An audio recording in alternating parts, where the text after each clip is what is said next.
in place. Yan. 100 times mong gagawin ito para ma-warm up ang mga binte, ma-warm up ang mga balikat at ang buong katawan.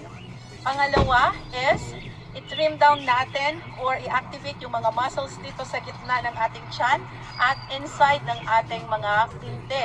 Yan.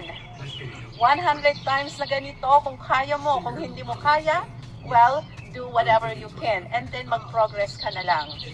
Pangatlo is yung 100 times din na ganito, talagang i-squeeze yung sides para matanggal yung kumakalambitin o yung muffin look na tinatawag dito sa sides natin.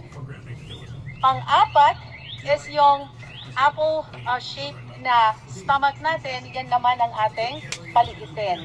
Yan, 100 times din na ganito.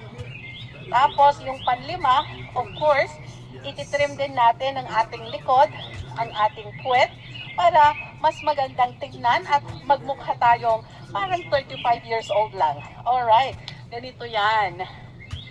Yon, 100 times din na ganito.